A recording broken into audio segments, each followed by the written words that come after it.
Everybody, it's great to see you this evening. I hope you're very, very well. Welcome along to Geeksvana Live.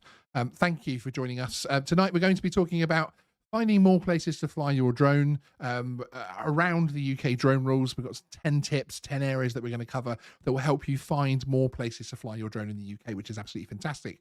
Also, thank you for the US audience that are joining us as well. They've even asked permission earlier on. I would just like to call one thing up, and I'll say this before I bring my esteemed co-host in. He was esteemed. He's also, because my co-host Andrew is in the studio this week, he's also logged into the system. This is, so we found a new thing. So we've got this new thing where we're actually having our co-host come into the studio because there's a bit more banter. We were able to have a meal first, that type of thing, have a bit more fun, etc. And I found my first glitch. It means they're also signed in as Geeksvana. So can I just separate myself from the comments? Geeksvana, I think Andrew is a much better co-host than Stephen. We have no favorite. Your microphone's turned off, actually. All they can hear is the reverb over here. But yes, so can I just separate myself from that? I know Stephen's in the chat this evening. And also thank you to El Smeghead, Andy Cortez, for the answering the in-joke there. Andrew, once I get my staff discount reinstated, I'll email you about the parking, wink, which is actually an off-air conversation we were having with Smeghead. So it's good to see the level of professionalism that bringing people into the studio is bringing, but there we go. A big shout out as well to Mike Henrak. I always say your name wrong, Mike. Mike Renak, for the fact that he got his DJI Air 2S back, which is fantastic. So Air 2S Army out 100%, which is superb. Great to see you all here. Fish Diaries, Drone Visuals, Drone Views Media, Andy Keast, good to see you as well. The Flyby guys, Andy Keast steamed. I think he might be. We went out to Gatwick today to fly our drones in the FRZ with permission for a Geeksvana video that's coming up soon. And yes, there might be a little bit of drinking happening this evening for him, because of course I'm a professional, I'm in charge here. I would never do such a thing. But yes, so as I say, tonight we're going to be talking about that kind of thing as well. I do also want to give a shout out to one of our sponsors, which I'll do in a moment when I bring Andrew in, because he is the sponsor, frankly. And yeah, so without further ado, let's bring him in so that he can stop messing around in the background. What are you drinking? I'm drinking something that's unlabeled. Oh, for YouTube legal reasons. Okay. Alcohol content level? 0.9.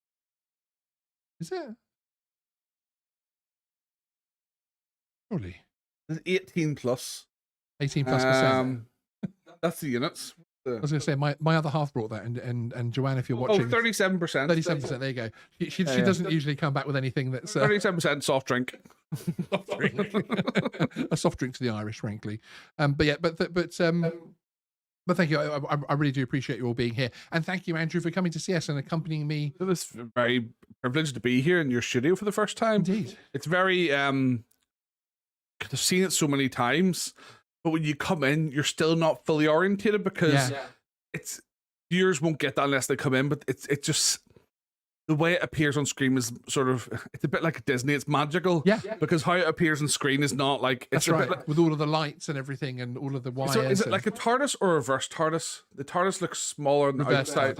Reverse TARDIS, so it looks small. We optimize our space. Yeah, but it looks bigger on screen than it is, but it's really, it's perfect. It's the perfect size. You wouldn't really want more, because you'll get more echo and things and stuff. Like, you can do everything you need to do in here, and which is why we actually had the two smaller rooms rather than just one big room. Yeah, well, it makes sense the way it's split. Yeah, because we've got 4 areas. It's really a different purpose to the other studio. Exactly. It means you can run them technically at the same time if you wanted to. Exactly. And I'm getting a lot of tips for my upcoming studio. Indeed, exactly, yes, and soon we'll have another aviation channel to subscribe to, which is going to be very exciting. And we'll have to do, when you launch that, we'll have to have you back on to interview about your younger days and your appearances on TV with in aviation. Yeah, we'll have to try and find some clips. I'm still trying to find the choir.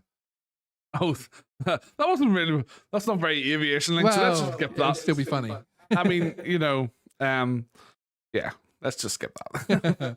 There is a few aviation bits, but yeah. Brant Aerials, Gary, hi, good to see you from Canada there. Are you going to be doing any range testing to try and top Ken? No. And I knew that would get mentioned this evening. I am actually co-hosting Thursday Night Live this evening, and the range test is going to be coming up. The range test is going to be discussed in some detail or other. And please, do come along. You could almost say it's going to be a very out there stream. Oh, because of the range. Yeah. That one didn't land. Oh. Yeah, I know, that was the problem. So we will be discussing it, it is something that I think viewers of this channel will know that that video is something that I am not happy about. Not that I'm not in charge of the internet, but it isn't something that I'm happy about seeing out there. And tune in if you're awake at 1 a.m. UK time, 7 p.m. Central. It should be fiery, because we've also actually got the general manager, the US general manager, CEO, whatever his title is these days, of Otel Robotics coming on as well. And obviously, I've had my controversial Otel videos recently, so I'm going to be putting his feet to the fire. Is that how you? It's not really a Christmas. Has that been Me Too'd out or anything, or putting your feet in the fire? Yeah, I'm not sure if I'm supposed to say say that. Health and safety executive don't want that sort of thing out there, rather than any the woke element. Yeah. Okay, you can definitely tell the drinks have been flowing this evening. I think just to say, in relation to that whole flying quite far thing, that's why I like this channel, is because we have relatively sensible discussions about these things, and it's just because something can do something doesn't mean it should. Yeah, and it's also that we had XJet on last week, and the viewpoints that myself and XJet have are quite far apart on some things. I think people were surprised actually how close some of them were, but we're able to sit and debate it. We're able to sit and debate both sides of the fence. I don't like the fact that there is a fence between us sometimes in the hobby, but I think that is something that we're able to talk about. The problem with videos like that, the problem when people start putting videos out, is it's no longer a discussion. It's something that's actually happened. There's always a problem in the drone community in terms of people criticizing other people's flights in terms of without knowing the facts. The difference with this, I think, from my perspective, and I don't know the individuals involved other than their media personas, etc. I think the difference is it's so out there that we know it's not permitted. No, indeed. Because even with waivers and things, I don't think you get a waiver for what transpired. Yeah, no. So I don't. Yeah, I think there is a difference between somebody saying, "Oh, it's different from someone saying, "Oh, that flight on that drone is too high," when it could be an edit that makes it look higher. Things that does happen. Obviously, some people also fly too high. Absolutely, perception, depth perception, etc. is a very tough thing. Yeah. Yeah, but I think this is a different category. Those are the ones that everyone ignores to an extent and goes, "Well, look, no one can prove either way." Sorry. It's definitely not the alcohol. But no, I think there are landmark cases, and you've had one landmark sort of one previously on the channel, which I think the FAA sort of picked up on and things. And I think there are landmark cases around the world. Every so often, everyone goes, Yeah, no, indeed, and I suppose one of my issues is, and it's not really the YouTube sphere that I worry about of what other people on YouTube think and all that type of thing, or even necessarily the viewers. It's what the people that want to harm the hobby will say, from the point of view that when they end up sending that video to each other and saying, these are two of the top YouTubers, in terms of followers. This is what they're doing. I mean, one of the things I think you said you were talking about with XChat was about the fact that some people come into this, buy a drone off the shelf in Walmart or Apple Store, wherever, and they're given very little information, internationally, in terms of what the rules are and things. And the problem is, people go to YouTube. If I want to know how to work my new microwave, I go to YouTube and look for a video of it, and you get that people coming to YouTube for the drone videos. So that's the problem, is when you have a credible source doing things that really shouldn't be happening in terms of bringing down the credibility of things. That's obviously I think that's the bite point, that where everyone goes not overly keen in this in terms of from the hobby perspective or from the industry perspective. No, exactly, and I think it's something that it's so difficult, because my first reaction was, okay, what someone does on their own channel is a different thing, and some people know that I potentially wasn't going to go on Thursday Night Live, that type of thing, and I am going on because we're going to talk about it, because Ken is a solid guy. He does want to talk openly about it. So do tune in. It's going to be, I think they call it spicy, because is the term it might I get. think that's the key thing, is there's very few other, that's why I like your shows and people like Ken and things, because lots of people, like, there's lots of channels that we've talked about before, whereby they have one bias and that's it. That's all that's allowed to be talked about. You're not allowed on the show if you don't have that bias as well. And they sometimes have very fixated views in certain instances and things. And the problem is that's not good for the hobby. Whereas I think with your show and Ken and probably about 10 or so other YouTubers in relation to drones, it's balanced and it's good, and it gives you the sort of safe legal view, but also then allows you to push the boundaries and do amazing things with these drones. You can do. Yeah, exactly. But I think that's the line comes when one of those landmark, flag bearing channels promotes or at least enables content or something. I think that's when the line crossed. Exactly. Just very quickly want to give a quick shout out to our show sponsor this evening, Drone Masterclass, who is actually that guy over there who's talking a lot of sense. Dronemasterclass.co.uk for your A2 CofC, GVC, UK CAA courses. You can also now actually do a spotter course, which can help you earn money in the drone industry as well. So there's a link in the description. Go along and visit that to find out what that's all about, because it's very exciting. Very cool. There was one comment which I would just come back up to and find here. Jason, I apologize already for the fact that now Jason GMI Visuals is somebody that I don't pick on, but he is very kind, because he knows that I would like to have the conversations on both sides of the fence and everyone talking to everybody. And he will confidently come here and make his views and know that I'm not just going to tear them down, if that makes sense. We can have a discussion about it. And, quite rightly saying, but perhaps videos like that show that BVLOS isn't as dangerous as we're made to believe. Getting away with something on chance isn't proving something safe, if that makes sense.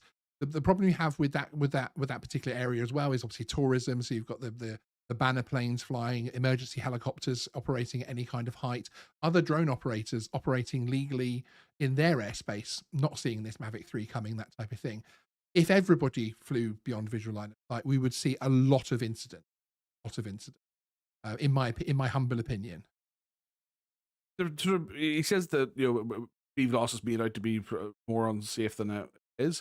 In some respects, BVLOS is incredibly safe when it's done through a permit. Yes, because there's lots of BVLOS popping up in the UK, and it's expanding like wildfire across the UK, because it's now getting to the point where it can be done safely. I mean, we're now carrying COVID samples, and if you know about dangerous good regulations, it's a big deal to start carrying dangerous goods. Big time. Because if that aircraft had a problem and had to land, you've got COVID samples in other people's hands. That's right. So BVLOS is incredibly safe where it's done through a proper system, through a permit. Just not through out of the box drone. I'm only laughing because he's now putting laughing faces and calling me a bully for calling him out on there. But I do enjoy our chats, Jason. And actually, Jason, one of the things that you will, as Andrew was just saying, that you will be excited to know is here in the UK we really are cutting the bleeding edge with beyond visual line of sight, to the point where GVC holders like myself at some point soon, hopefully will be able to actually have a bolt-on visual beyond extended visual line, but rather than beyond visual. It'll be, essentially it's going to be European wide. It's a very similar syllabus. Obviously we're third country now to EU in terms of the drone rules, but it was all built from the same foundation. That's why GVC exists in Europe as well. So yeah, there's bolt-ons coming. There should be each country can choose what speed they do the bolt-ons with. So there should be an EVLOS and a BVLOS. Okay. Some countries view EVLOS as BVLOS, so it's sort of but one of them's going to come out. BVLOS, probably the one that comes out here, and that should be quite soon. It's not out yet, despite what some online sources say. And essentially, that's going to allow somebody with an operation authorization to put more. Obviously, once they've gone through the course and passed the new test and everything, they'll be able to operate beyond visual line of sight. Normally commercially, it doesn't mean that you can immediately go out there and fly your drone beyond visual line of sight. You still need to be within a BVLOS permit, essentially, through an operational authorization if you're in the specific category.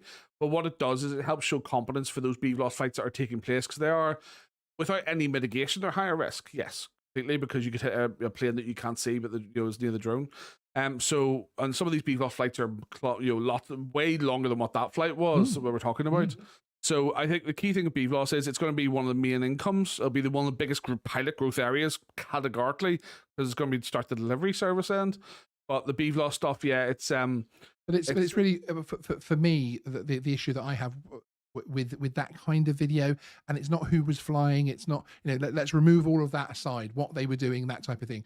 When it's blatant rule breaching, my only issue with that is what then comes around the corner from the point of view that it gives people that want to harm our hobby the ammunition to be able to attack us, whatever they were doing, whichever rule it was breaking.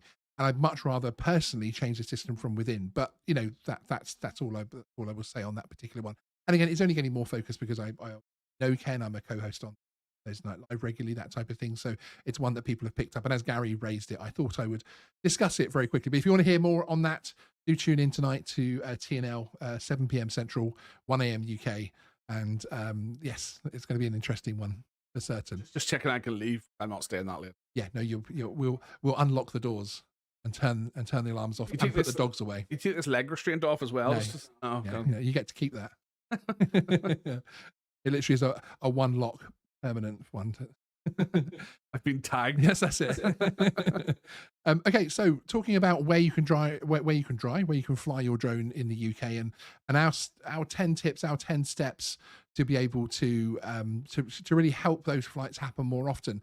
One of the things I've really been excited about in the last 12 months are some of the amazing flights that I've been able to carry out, including the one today, flying very close to Gatwick Airport. To the actual airport, to the point where I'm with my Mini 2, I'm capturing the vehicles with the little yellow lights up and down, doing a runway inspection, etc., and that type of thing in great detail, which you'll see coming on the channel very soon. From that, all perfectly legally. And I've got some more flights planned this year, which or next year still. It's not actually 2022 yet, which I'm very excited about. So yeah, we'll work through these 10 steps. You're about to say something? No, I was just laughing at I'm equally unable to grasp what day of the week it is or what day of the year. Is that the alcohol? No, it's just the typical Christmas Eve to the first Monday.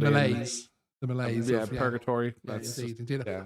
I seem to be very busy on the channel right up to Christmas. I'm glad Day. I turned up on the right day for the Gatwick thing. Let's be honest. Where have I heard that before? And actually, one thing before we do move on to the first step is actually Aztec Drones is asking Mark, hi Mark, any idea of the cost of the BVLOS bolt-ons? So the CA have not released details to the operators, but obviously the CA don't impose a charge level or anything like that. But it's a bolt-on for GVC, so to expect, depending on the length of course, GVC could take, sort of including your assessments and things, for 25 days, depending on what operator or what RE you're with. So it could be a similar cost if it's the same length of time. I mean, those are typically done based on the time it takes to complete. So if it's roughly £350, £400 for 4 days, and the course is only 2 days, probably going to be half that. It's until we see the syllabus that's approved and issued out. Hard to give a cost in that, but it's bolt on to the GVC, so you will have to have the GVC first. Excellent, thank you very much. Oh, and very quickly, because I've just noticed very generously, Rod Piker Drones UK. Hi Rod, good to see you.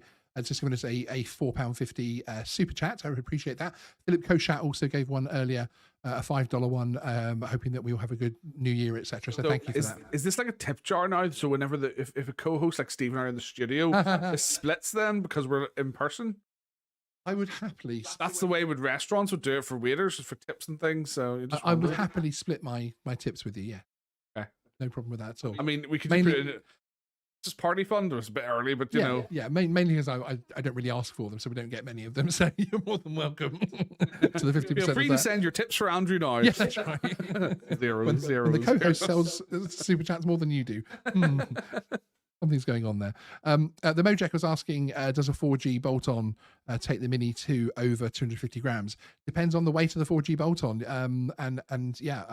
It's you've got with it, it's about 243 grams normally, I think. That's really a case of just the maths of what does that weigh? Exactly. And again, obviously there is, I know the Mojek is actually UK based. There is a differential in the EU and the UK next year once legacy disappears, whereas over there it's manufacturers take off, whereas here it's the actual takeoff mass.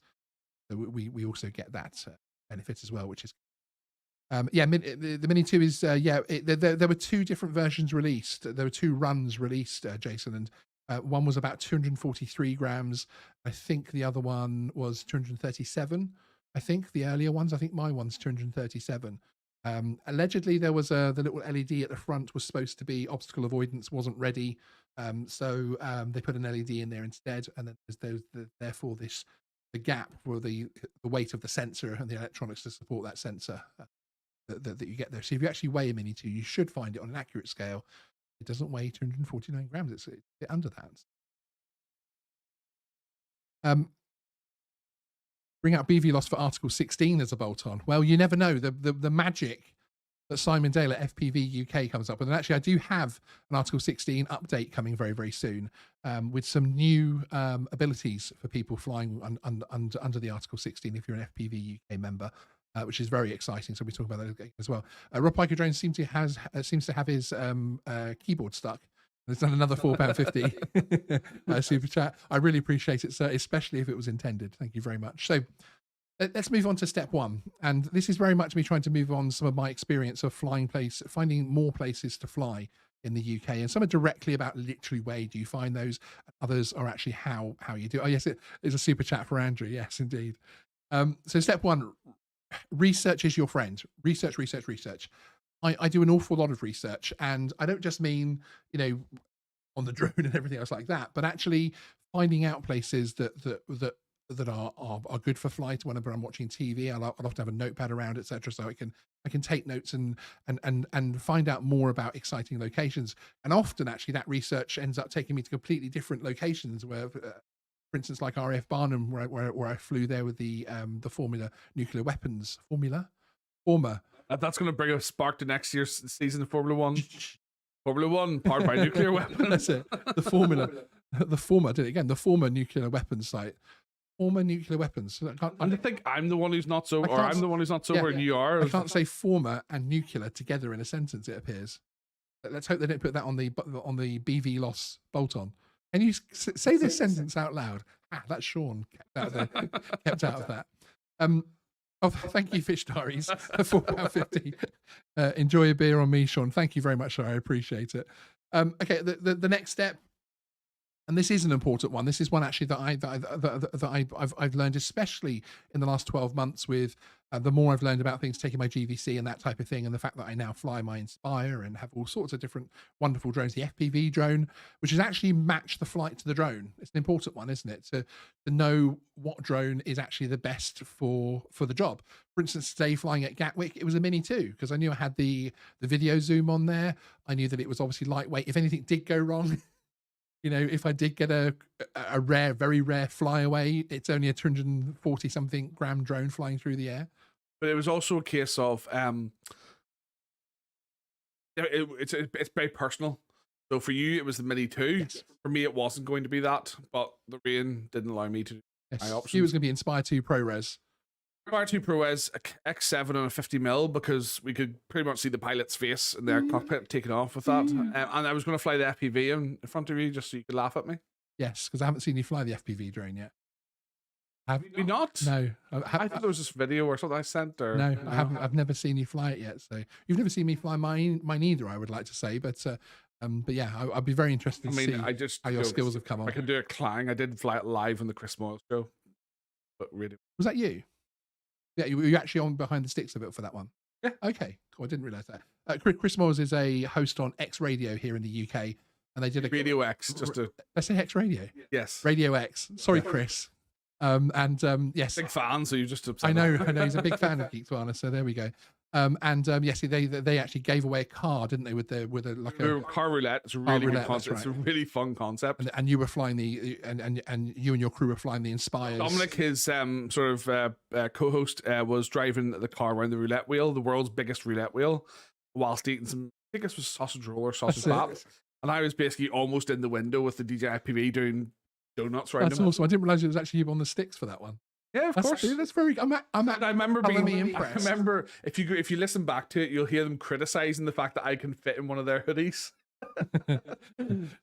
Jason saying X Radio is his after Watershed show. Yeah, indeed.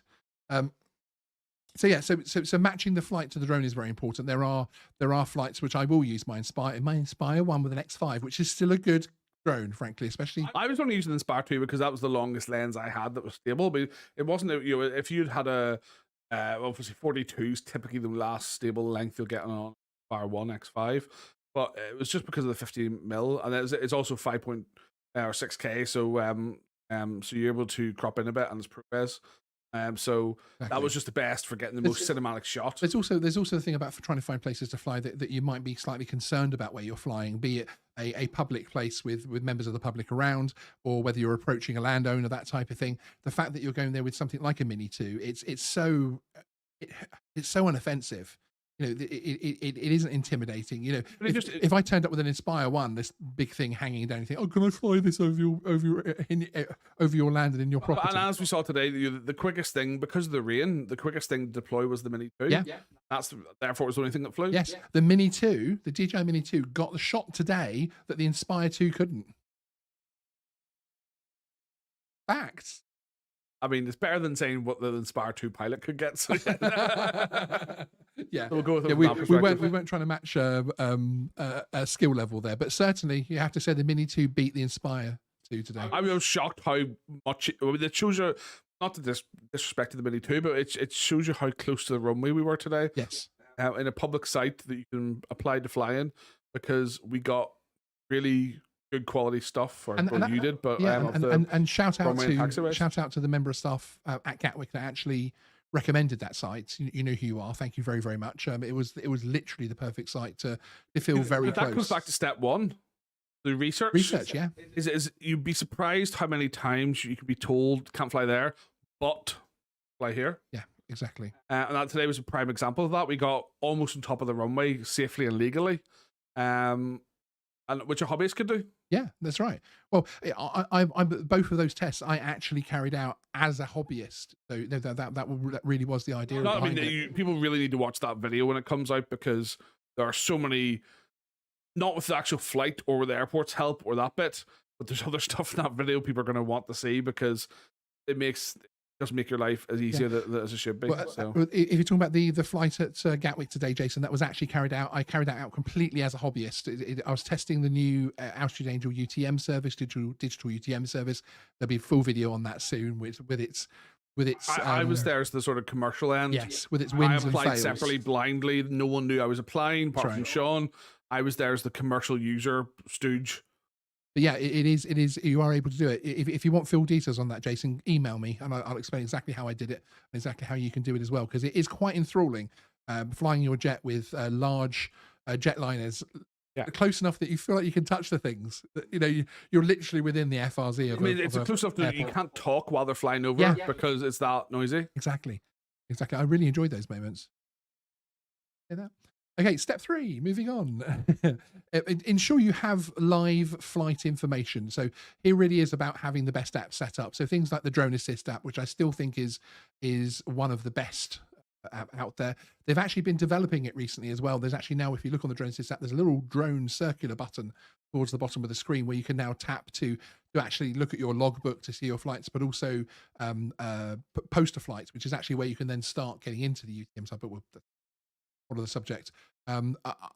Even before this UTM test, I did actually log all of my flights on Drone Assist, and I found it even more interesting when I then came back to do the UTM, because of course all of my hobbyist flights were listed there. That's the first time. Now they've got those new features in the operator portal section things on the web browser version. That's the first time actually, because I just thought those disappeared. I don't have record them anymore. Yeah, they're all gone. And I've looked back at some of the things I've written over the years. It's like, what? It's like, what am I can't. I actually, when I read it now, I'm like, what was that flight, Sean? And I flew it apparently. With the description, it's like you can see the point where whenever they obviously used to have one description line, then it was 2 and things. And you could see the point where we were putting like roof survey, blah, blah, blah. Yes. We just now put crowded space drones in all the fields. You can see where we changed that, because it means people can actually contact us, because the one thing it doesn't is how to contact us. Yeah, no, indeed, exactly. And I have had on there before sort of, you know, my mobile number, and I've actually put it on there as live information, etc. My monitor's just talking to. I'll keep everyone occupied. Sean can't come to the stream right now, so I'm here for you.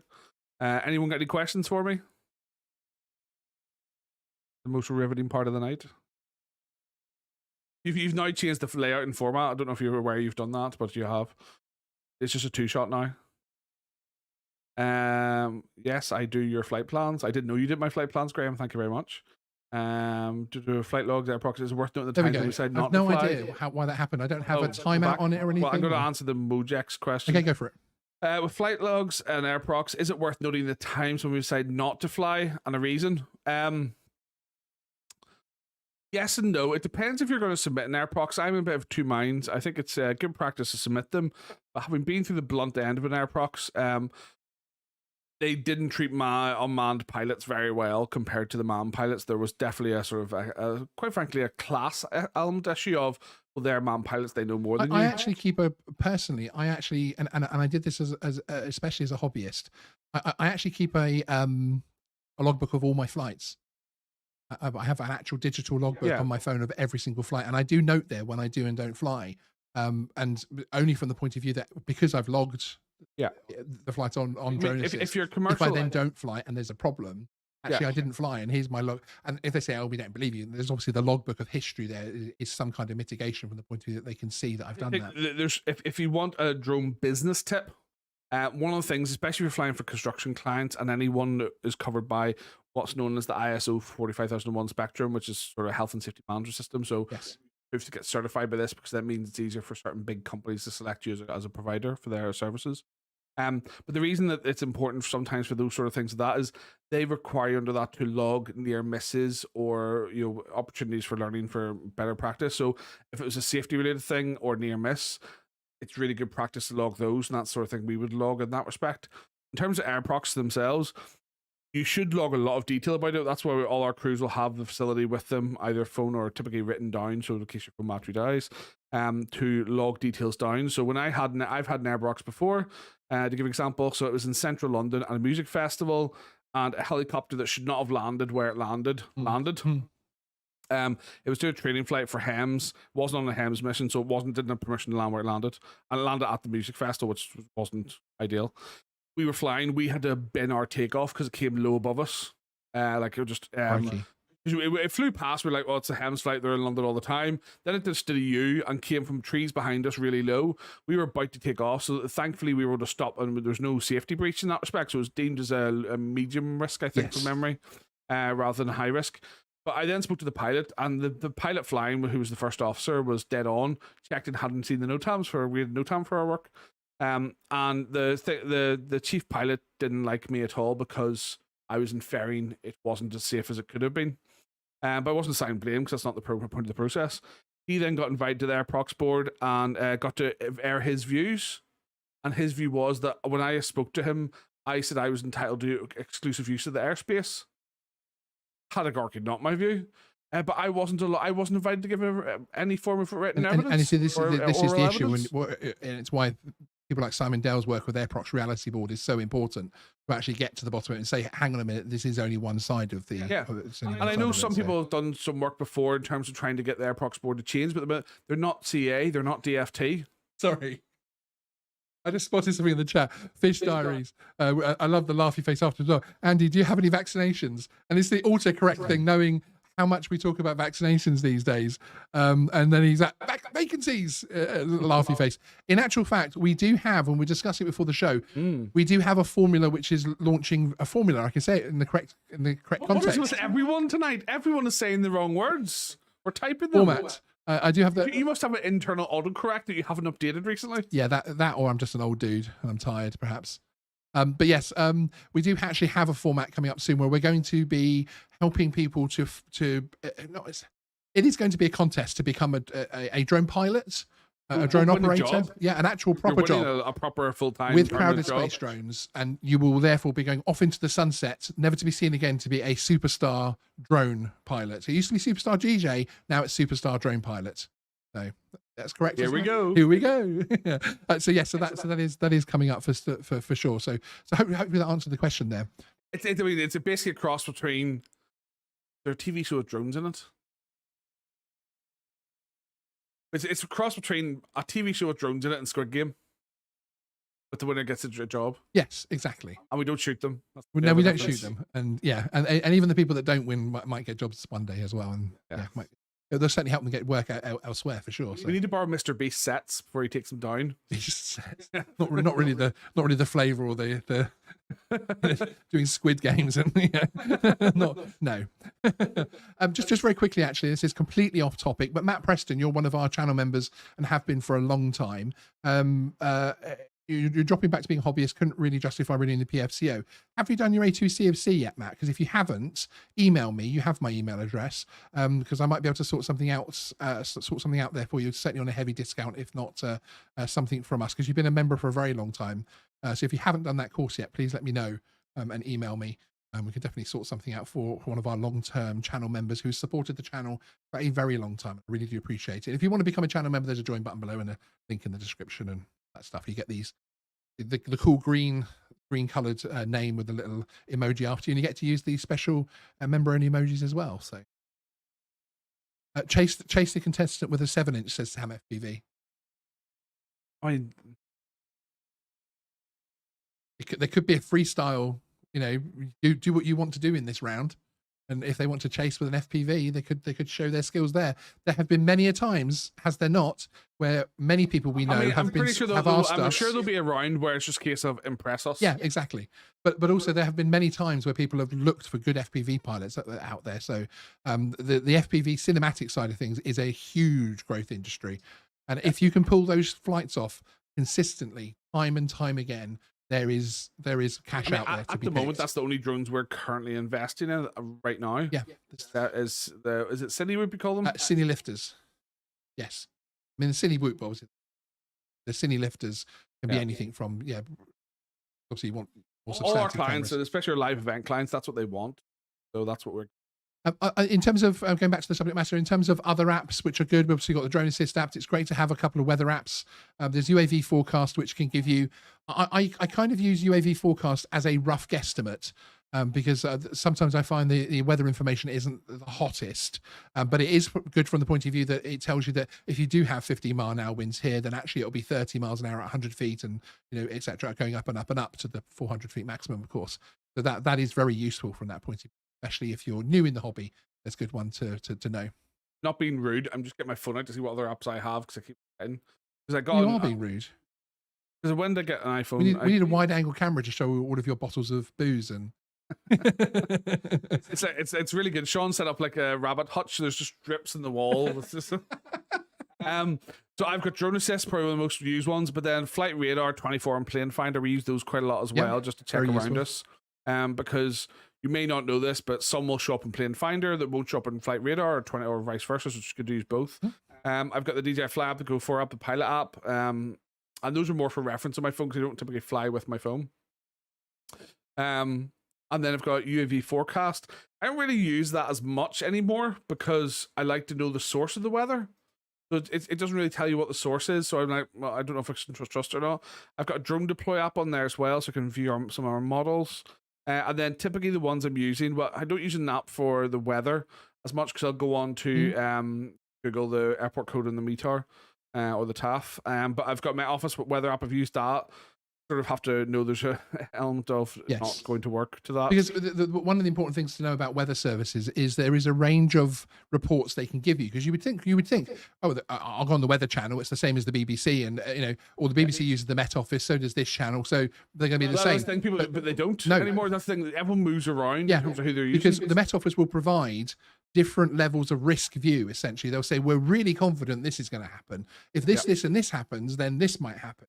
So actually that Weather Channel, the BBC, their meteorologists may say, actually, I agree with this middle line. So that's the report they put out. So the same Met Office weather report can end up producing 3 or 4 completely different But it's just because weather uses a sort of, that's why I listen to aviation weather forecasts for an airport. Like today we're looking at Gatwick. I listen to those more because they're sort of very localized and unbiased in that respect. Whereas the best example is Christmas this year was officially a white Christmas. Do you have snow at Christmas? No. I didn't. But in Scotland there was, so the UK had a white Christmas. That's essentially the generalization the weather's going to do. Exactly. So that's why I think localized, the only ultimate source I will trust is an aviation forecast. Yeah, and looking out the window. Moving on to step 4, and this is an important one when you're because we're going to talk the next couple of steps about actually assessing the flights themselves, and this is an important one which I always stress. So especially if you've got a drone this Christmas, and it's your first drone, Article 241 is so important from the point of view of not endangering people, buildings, and other aircraft, of course, etc. Being reckless, essentially. Yeah, and this is one that I always try to stress to people from the point of view of not preaching the rules at you, but just letting you know what you can fall foul of. As Andrew puts an awful lot of gin into that glass. Very impressive. That bit was actually on camera as well. We caught you. It's not gin, it's just a green bottle. I recycle my bottles. You could be flying within visual line of sight. You could be under 400 feet, everything else going on well, etc. You can have logged your be over the top with it and feel that you're safe. But actually, if the flight itself isn't safe, that in itself can actually, the fact that you're under 400 feet and within visual line of sight, that isn't a defense to that. If it's an unsafe flight, it's an unsafe flight. So you need to assess everything you're doing. And that is particularly sort of hot topics at the moment are things like crowds and where crowds might become unpredictable. So just because you're flying over a shopping center or a high street where there's only a few people at the moment, that could change at any moment. So be ready for that, basically. Be ready for that. Yeah, like what happens if a building has a fire alarm? They all come outside. So it creates a crowd if there wasn't any. And it's just about, it's not about not flying, because I want people to fly as much as humanly possible, because it's a fantastic hobby, but just be ready and have a plan. So be aware. Yeah, you can monitor for those things and be aware that exactly. That so you're not suddenly stuck. Hang on a minute, I'm now over a roadway here full of people. Suddenly, what do I do? You've already got that plan in place, and you're ready to deploy it, basically. Graham Fullard, Drone Views, is Sean's voice too loud, or is it too loud on my iPad? Shall I talk down a little bit, Graham? Would you like Geeksvana ASMR? There's a subject that came up earlier, which we can't possibly tell you about. You paid up. Yeah, that's right. The Geeksvana ASMR. Sean ASMR. I do start shouting a little bit, but there we go. Step 5, carrying out flight risk assessments. Now, this is something that some of us have got used to with the Article 16, because, of course, when you go to a new location as a hobbyist flying with the Article 16 authorization, you actually have to carry out an actual risk assessment, and depending on which membership club, which club you're a member of, actually posting that digitally to them, etc., so that it's logged. It's something that I've got into the habit of with Article 16, with other things that I do, and I think it's quite useful from the point of view of actually just when you find this new place to fly, because you can carry out risk assessment before you even get there. So I'm not even talking about the one that we should all do, as in I'm going to put my drone down here. Is it safe for me to fly here, and what could happen, and what am I going to do if those things do happen? But you can actually assess it even from Google Maps and that type of thing. For instance, our flight at Gatwick today, a lot of our research was carried out on mapping. We could find we even found where to park. Down to this, we find out what the line in the street was. Yeah, that's right, exactly. So that little bit of extra research, that little bit of risk assessment about where you're going to be flying, can give you that bit more confidence. And when you build that confidence, and I felt confident enough to fly in the FRZ today with everything that we carried out, you will fly more places. You will find more places to fly, because once you're able to carry out all these steps, you're not sort of looking at someone going, should I risk it? Should I fly there? Because you'll have these steps, you'll have these tips where you'll be able to deploy them and find out whether you should or not. And there have been places that I've looked at where I've actually ended up turning down. But what I want people to realize as well is, if I'm a risk assessment is not just the stereotypical 1980s view of it being a document that you just complete and that's it. It's a living thing that it's not just, for example, if you go on onto the forums and the Facebook groups and say, has anyone flown at this location before? Did you have any problems? That's still a version of assessing the risk. Just because you may have to, ideally, yes, log it somewhere that you've done that. But it's not this archaic, just writing it down on a piece of paper, what you see is there. You do so many different things. So, like, we were flying down the south coast on a military site before Christmas, literally just before Christmas, doing, they had some building issues. We did our pre-risk assessment. That was all fine. Didn't have any issues, and we generally didn't. But when we got there, it was very obvious that it was being used not as an official visual reporting point for GA, but GA aircraft are coming quite low over the site. Yes. Going between different areas based on the weather and based on some other factors. We were able to take that into account for the manner of our flying and what we were doing. And that's the thing is you have to adapt these things on the day based on what you find. We wouldn't have reviewed GA as a risk because we were in a congested area and things. No, that's right. Yeah. And they should be over 500. We were below 400 significantly, so it shouldn't have been an issue. But sometimes these happen. It could be like their ambulance. And just having a plan in place for these things does give you confidence. It does. And that's the risk That's the difference between the risk assessment. I mean, I hate anyone who writes War and Peace and risk assessments. Yeah. It should be bullet points. All ours are bullet points because it needs to be quick to read. It needs to be snappy. Right, got this in place to stop this happening, and that's what's acceptable. Because no one ever tells you what the acceptable level of risk is. You have to work that out for yourself. That's it. Yeah, it's you that's going to be stood in court or answering the phone to the insurance company. So you have to bear that in mind. It's absolute shameless plug. But we do cover risk assessing on our spotters course at your Masterclass. There you go. And our spotters course is because sometimes we find that a second pair of eyes helps you assess things properly. And you mean a second pair of eyes on another person? Yes. Right. Okay. Not on yourself. Okay. No. Okay. It really doesn't help. I thought during Masterclass I got into cosmetic surgery there for a minute. No. Okay. No, we're not creating cyborgs Yet. So Yet. yeah. No. Given your background stuff, you're more likely to be involved, not that I am. So that will age with time. Yeah. Indeed, that will age very well with time. Yeah. So the key thing is the spotters course includes risks and deal with people and a few other things because you want to concentrate on the flying. Once you're in the air, you want to concentrate on the flying. There are risks that will come up, and a dynamic risk assessment has to be conducted while that you're going on. Yeah. Having someone who's trained or competent, even if it's your wife or your kids or whatever, whoever you want to bring flying with you, because it really is, it's always better to have a spotter there. It's always better. Yeah. They can deal with the people saying, oh, how high can you fly and things like that. I was working with my other company yesterday at a football match. I was approached by 3 people asking about drones. I was in a high-vis traffic cone type uniform, nothing to do with drones, and they came up and asked me about drones. Do you think they see you on Geeksvana, perhaps? Possibly, yes. Yeah. So we're now sending our co-hosts out into the out into the open in high-vis jackets to answer drone questions. But yeah, so people come up to you all the time potentially when you're flying drones, even when you're not flying. So the key thing is if you have somebody who's trained as a spotter, they've been given some more tools to deal with that, and you can say to the CA or police if you ask questions, well, they're trained by Drone Masterclass in that respect. Exactly. But I think that's the key thing is if you're ever worried about risk assessments, just ask us, or if you can come to our courses, do, because I think it'll help you. But even just, we've got open days coming up and things like that as well. No, indeed, exactly. Now, 3 things from the chat. The Mojek, you're asking, what if you're a BMFA country member, not affiliated to a club? Do you send them directly to BMFA? Yes, you do. And in fact, I've just found the link for you, which explains the risk assessments, which as a BMFA member you'll know about. But that is the link where you can submit them as well, so that they've got them on file to cover you on the Article 16. So that's hopefully helpful to you there. The difference there is, anybody that doesn't know, for instance, I'm a member of my local club, but I am actually a country member of the BMFA. So you have to be a member of the BMFA to be a member of a local club. But I actually buy my membership directly from the BMFA. I keep the 2 things separately. I don't know why, but I like it. I think it works. But yeah, that's the link you need there. And one of the comments in there, there's 2 others that I've picked out that I want to talk about very quickly. Cliff Field, hi Cliff, thank you for joining us. I really appreciate it. That living version of risk assessment is not actually based on real risks, though. It's more about let's take the worst that could happen and just believe that it will. Yeah, it's not necessarily, in my opinion. I know exactly where he's coming from. I do know where he's coming from.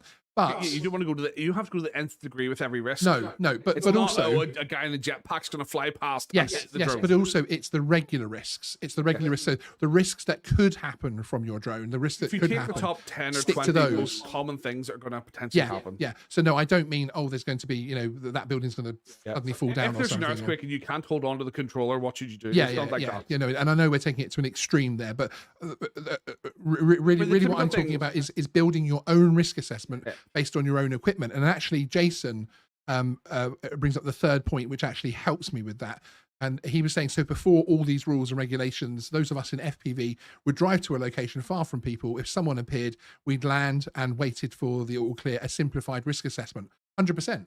That is 100%. People don't realize they're doing risk assessments in every walk of life. It's the same as meditation. People don't realize that driving somewhere that you drive the same place 100 times a month is actually technically a form of meditation. Speak to a Buddhist monk and he'll tell you about it. Okay. Completely off the a tangent on the channel. Yeah, that's right. So the key things, the key things we look to in every risk assessment, and this is from frequency, not from what we mandate. Wildlife, I would split that into birds and what's on the ground. Yes. Birds be very different all the time, so you only really do it on site. Look at the You're talking about the feathered kind here. Yeah. Manned aviation risks, so GA typically, or if you're near an airport or a glider hotspot, things like that, or even if you're just near somewhere that's quite nice to dive past and things, you might get people lower than. Or the next one would be public encroachment. So are people going to be able to get to you and things? And then finally, it's going to be what's the most likely causes of failure in this? If we're flying a heavier drone, it's more likely going to be a battery or propeller issues and things like that. If it's a lighter drone, it could be potentially we're more likely to have a flyaway or something like that. So we looked at those sort of things. So we're not taking like, at a music festival, we're not going, well, how drunk are the people out there? Yes. Exactly. We're just saying, right, we need a secure area that covers. I mean, sometimes it's a case of not working from the risk forwards. It's from the control measure back. So if you say, right, I have a fenced off compound no one can get into, well, then all your takeoff encroachment issues are taken care of by that one control measure. You don't need to go this type, because 4 or 5 are taken care of. You won't get animals coming through on the ground. You won't get people coming through. You've got people a safe distance away for any issues. So, it's sometimes it's better to say, well, these are the main control measures I'm putting in, and these solve these risks. Exactly. 100%. Thank you. So no, it is about, in my mind, I've built my own risk assessment that isn't necessarily written down, but it's something that if I look at a new place to fly, I kind of run it through my mind. I'm like, okay, is this all right? Is that okay? Is this okay? And Jason's one there is, as he says, it says simplified risk assessment. Bang on. He's flying in a location that he knows there's not going to be many people. So therefore, pretty much all the risk is already removed. If people do happen to come across, he lands and waits. That's superb. That's better than a lot of pilots I know. And the key thing is, yes, most of this is done in your head, but how do you prove to a police officer you've done your risk assessment? It's hard to do one. The key thing, one of the subtle things that you did today, and I don't even know if you did this, is when you took off the Mini 2 flight, you started to walk into the middle of the field. Yes. Was that why did you do that? So once I took off and got some height, I walked into the field. Yeah. Okay. That was to give myself better vision around me, basically. Yeah. So you've got a longer distance between any encroachment coming in. Yeah. There's some dog walkers walk past, absolutely safe, no issue at all, because they did. Yeah. Yeah, because you looked at them and you saw and you observed them throughout. Yeah. But the key thing is that's why you went to the big. It was a big square field. It was maybe 100 by 100 meters. Yep. So you walk naturally without I'm going to risk assess this and go into the middle. It was just you walked into the middle. Yes, it becomes second nature. Yeah, and that means because you got the most reaction time, which is another control measure. You just don't realize these things are control measures. Yeah. So you went to the middle. It was perfect. You could see all around you. I was also there as a spotter for you, and you briefed me before the flight. Well, you were throwing things at me. What was that about? No, I'm joking. He wasn't. We had this thing, we couldn't work out. I took a video on my phone because I've got this iPhone thing that does good videos. And we were sitting here for like 10 minutes earlier working out, what did I film through? Because one of the things had like these porous holes and things. Would you want to explain? Because I still don't understand. I think what basically happened is that Andrew's got one of the new fancy iPhones, and I think it went into auto macro mode. That essentially zoomed in on the thread count of your shorts, which I'm also very disturbed about because I'm glad I could see the field. That's right. I wasn't wearing jeans. That's why it makes more sense. Yeah, I'm glad I could see the field beyond the shorts and not skin, because otherwise that would be a whole different movie clip, frankly. Which that makes a lot more sense actually now. Remember what I was wearing? Indeed. But no, that's the thing is you went to the middle because it's part of your risk assessment. Doesn't mean you verbalize that. Doesn't mean you've written it down. But it's part of your risk assessment. Indeed, exactly. And Cliff, I understand where you're coming from the point of view of feeling like it's regulation's sake. The issue, and we had this debate actually, you might like to go back and watch the live stream where I had Bruce from aka XJet on as a guest, and myself and Bruce come from very different sides of the regulation fence, but also have a lot of commonality there as well as far as wanting to keep the hobby going and safe. I think you'd be very interested in some of the things we debated there, because, for instance, I feel here in the UK as a camera drone flyer, I don't feel this way for the FPV community or the model RC community. As a camera drone flyer, I'm happier with the drone rules as they sit now, as pre the EU rules coming in. Because it gives me more freedoms with the types of drones that I fly, etc. So I suppose I come from it from that point of view, but I know not everybody feels the same. And you're 100% welcome here, so and thank you for voicing your opinions, because without them, we can't get the right rules. And there's nothing saying that we're going to stay where we are. Did you honestly think, Andrew, as someone that is in the industry, so you correct me if I'm wrong. You are a qualified drone pilot. You've been qualified for many years. You've also got a 107 in the United States. I do. You own a business operating from both sides, both counter drones and flying drones. So you very much feet in every camp possible. You've got multiple feet. What was the phrase earlier? Feet in the fire or something? You're going to hold your feet to the fire. You're making me lose my point now. You've actually made me lose my point now with the feet to the fire, Jake. You were telling me how amazing I was. Does that help? No, it's building gone. me up for a fall. Yeah, I think I was building you up for a fall, but it's gone now, I'm afraid. It was about my No, opinion. I've got it. So all of those things, you're known in the industry. You own a drone training company. Did you expect, before these regulations, the new regulations come in, did you expect Article 16 to be a thing? Did Article 16 surprise you? No, but for different reasons. You can't just give me a win, can you? No, if I was in any other position, yes. But because I was aware of what the lobbying that had taken place in relation to drone registration. But I think a lot of people were surprised in the industry. They were all of a sudden, we've got all these pesky hobbyists under control and we've got all these rules. And then suddenly Article 16, and I know you've got to be a member of an organization and that isn't ideal, but at least then you've got public liability insurance. Yeah, but if you're aware that there's lobbying from those groups and model aircraft groups took place to the transport. Simon Dale, and that took place in relation to the charging. That person it wasn't Port Grant Shops, wasn't it? So that person was a keen flyer pilot, took their views on board and took a large chunk of the CA's budget for drone registration, essentially the marketing budget. And then that's how they got the fee down. It wasn't they got a cheaper computer contract. That all remained the same. That was already under the works, but the charging amount was reduced because of that lobbying. So I wasn't personally surprised whenever they got, but it shows that the rules don't just go one direction. That actually things like the Article 16, the fact that we're keeping sub 250 legacy even after the legacy period ends, that type of thing, and even if you speak and if you listen to the interviews that I've had with the CAA recently on the channel, I feel like there is an appetite to go in the right direction, not just let's stop that happening, let's stop this happening. Yeah, but I've never come across. I've worked quite a lot with DFT on drone issue, exactly, and stuff that's not yet. And I've worked with TA and that. I've worked with MOD and quite a few other the key players within that sphere, and some of your friends on the policing side as well.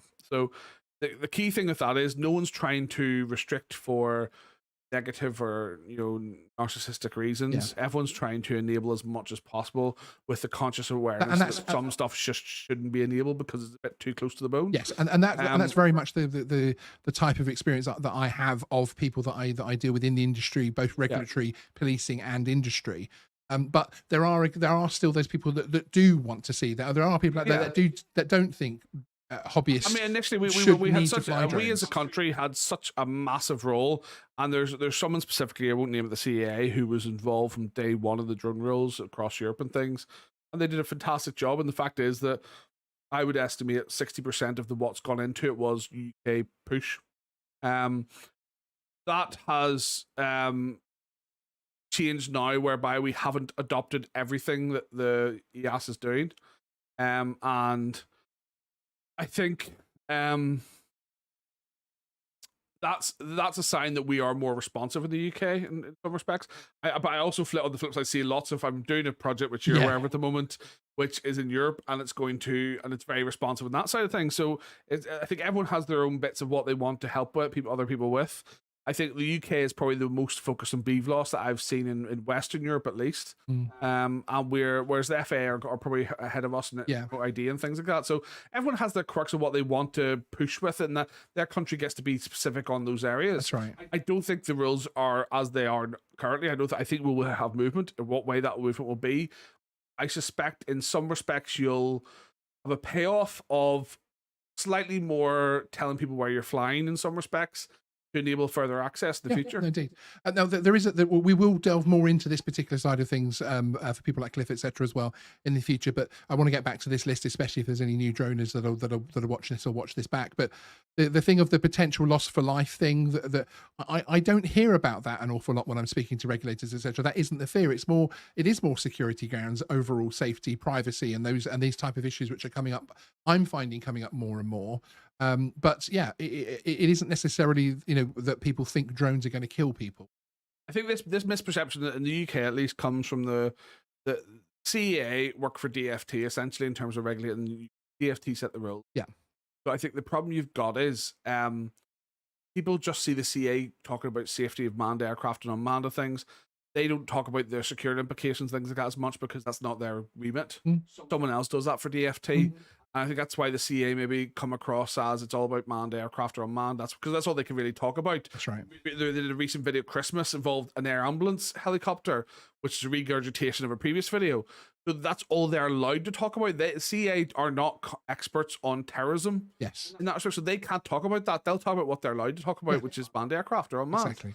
So the problem is, I think you'll see in the future more subject matter experts from other areas coming to say their bit. And you have to take all these views together and take them as one whole view. So yes, it may look biased that the CA will think, oh, you don't fly into a helicopter or anything, but that's just one piece of the puzzle. It is, exactly. Right, next up, we're going to move on to the next step. Step 6, which is permission flying. This is something which is kind of a term I've built by myself around my own flights, if that makes sense, from the point of view that when I'm out flying, I like permission flying from the point of view that I have found some very cool places to fly. Mosques. I've flown Buddhist temples, as I said before. Former nuclear weapons storage facilities, nearly. That type of thing. And actually, I've flown these places because I've gone and sought permission. I've gone and spoken to people and that type of thing. And sometimes I'm really surprised, actually, when you do have an open conversation, the kind of permissions that you can gain. So I wholeheartedly say that you should be doing this. Can I be controversial? No. Yes, you can, of course. So, the bridge in Scotland. Don't know which one you mean. Scotland's Glen something. So it's anyone in the chat know the Scottish viaduct that Harry Potter was on? The one that so many photographs of. The one that you can pay the farmer £10. Yeah, that's what my point is. Yeah. I'm happy to pay the £10 if that gives me access without hassle to his land. Happy to pay the £10 because I think in that kind of circumstance, I would potentially be happy. I would never want to see it be commonplace. No, but I sort of don't want. I do pay public authorities quite a lot every year to fly, but I don't think I think there's beauty hotspots that shouldn't be. Like we're working with some councils and policy issues at the moment, and we're trying to enable them. Yes, you may need to charge for some areas, but actually you need to have free areas. You need to balance that at least, at the very least. Have beauty hotspots where people want to fly that's free. So I'm happy to pay if I go all the way to that viaduct in Scotland. I don't know that area. Okay, I'll do my risk assessment before I go. Yeah.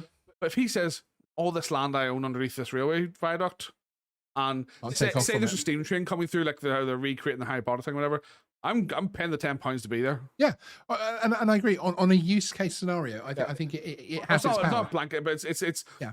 I take into point the hassle factor for me of being disturbed or whatever, but the guaranteed access. But I think with this point, with this step, I would say that you'll find more places to fly because you will be surprised who will grant you permission if you just go talk to them.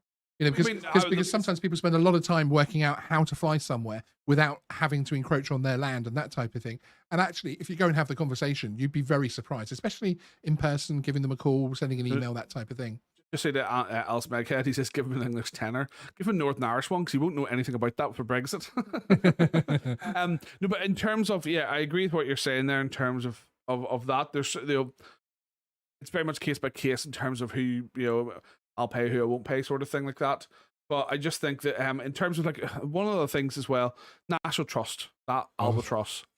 But back when I was learning to fly, back in the day, I met this other guy on my NQE course. Actually, we both went to Scotland to do it. I thought, at the time, all those courses were still the same price.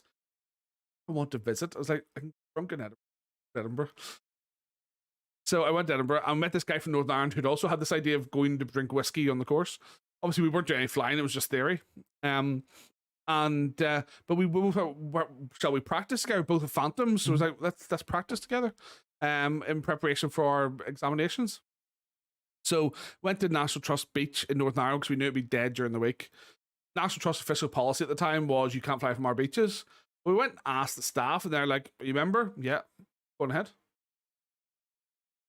We complied with the law and we did it. Well, I have had that feedback from a lot of people, and I've experienced it myself. There are National Trust, the videos on my channel of National Trust properties where I did gain permission locally.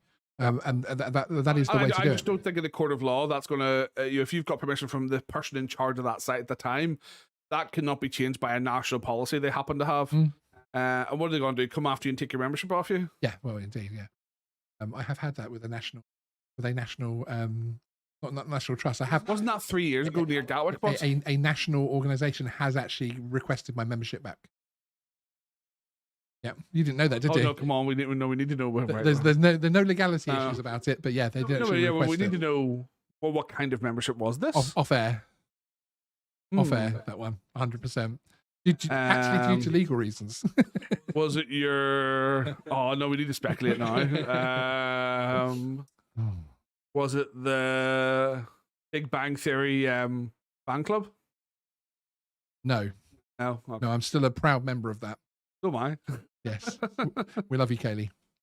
Right, so step 7. This is an important one, and I don't mean this from the point of view when I talk about rules on Geeksvana, I'm talking about giving you the information. I'm 100% not telling you what to do with it. And I even think that people that want to skirt the rules, frankly, you need to know the rules to be able to skirt them as well, and know them in depth to be able to debate them, etc. as well. But on this one, as far as finding new other places, fresh places to fly, knowing the rules is an important one from the point of view of being able to advise anybody that approaches you and that type of thing, and talk about it openly and freely. If you don't know the rules, then the person coming up isn't going to know them either. We do have a Geeksvana leaflet, which is a handout, which I'll put a link in the description after the show. We have a whole video on it about how to avoid drone confrontation. And they're leaflets for sub 250, for larger drones, etc. And they've got links on them to the drone safety map, that type of thing. And also states on there, please don't talk to me because I'm trying to fly a drone and it's unsafe to disturb me, etc. So some really, really good information on those leaflets, little A5 leaflets for you to print off and take with you. So take a look at those. Can I use my degree for a second? Go on then. So my degree, I got top of the class for the law module. And Matt Preston says, really interesting. If you pay the landowner for access, they may become liable at law for things that go wrong. That is covered under the Occupiers Liability Act, which is what my module covered. So basically what the Occupiers Liability Act says is the landowner is responsible for everything that happens on that land. So we were looking at it in terms of crowd disasters, actually. So basically if you let someone rent your land and they do something or hurt someone, you're also liable because you didn't stop them. You didn't put enough checks in place when they're doing that. So he is right. Scotland actually would change that because in the context we were given of the Harry Potter one, Scottish law is different. This is English, Wales, and a little bit Northern Ireland. Occupiers liability. So yes, and that may put some people off. I mean, that's one of the reasons the National Trust probably don't want you to be involved, or flying at a corporate level, is because they potentially are liable for any injury. I'm just checking how full your glass is so that I can put the disclaimer that Geeksvana would recommend that you take your advice from an actual solicitor and one who is not been drinking gin all night. But yes. I just know these I'm only little... joking. No, I got full marks. Please Very give good. me... I was very proud of my score in that I was also law going to make the module. joke that I normally make with people like myself and Stephen, old dudes. I was going to say, well, how many years ago was that? But obviously you're a young guy, so I can't say that it'll be outdated. It's sickening. I need older co-hosts. Do you want to know who taught me that, just so I can drop another clanger in? Go on. Glastonbury Festival's barrister.